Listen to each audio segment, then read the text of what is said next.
Ito lang siya mga boss, oh. Dalawa na siya. Ganito lang siya mga boss kasi ito.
Ito mga boss, umpisa na po tayo mga boss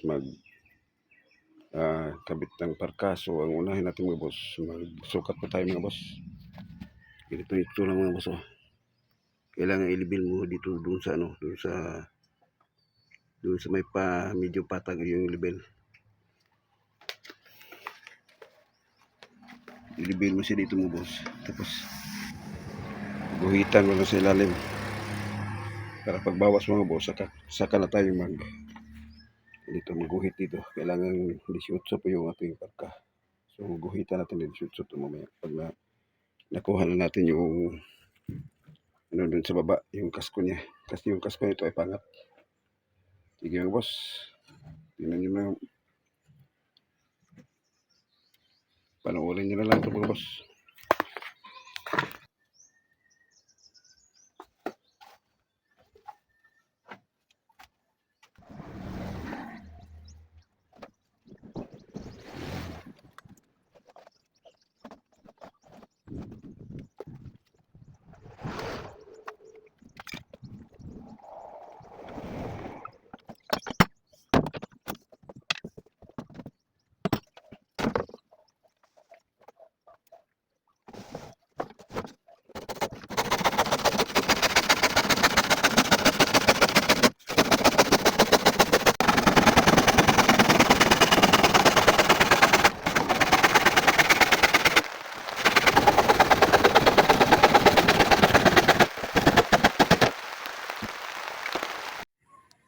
Yung ito natapos na nating masukat mga boss. Ito naman yung pattern natin sa kabila mga boss para sigurado po tayo na pantay yung ating plywood.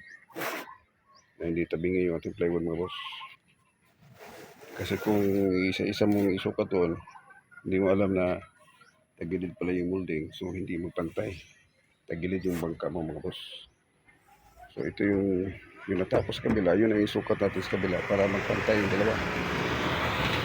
Para pagtabingi yung natin, lagyan lang natin ng bark lamp para maipit pataas, para matuwid, para magaya din dito sa kabila.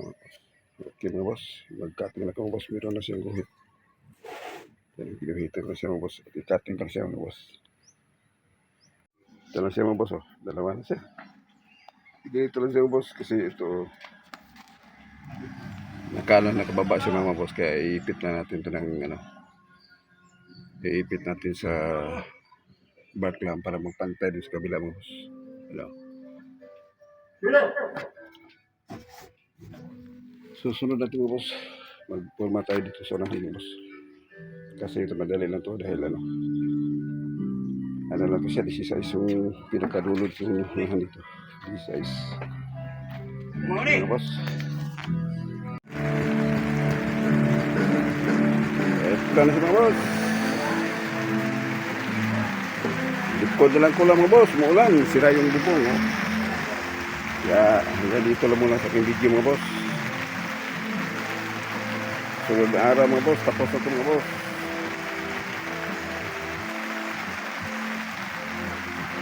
Dami pang kalat mga boss, pero pag natapos na ito, pag nalinis na yan, ayos na yan.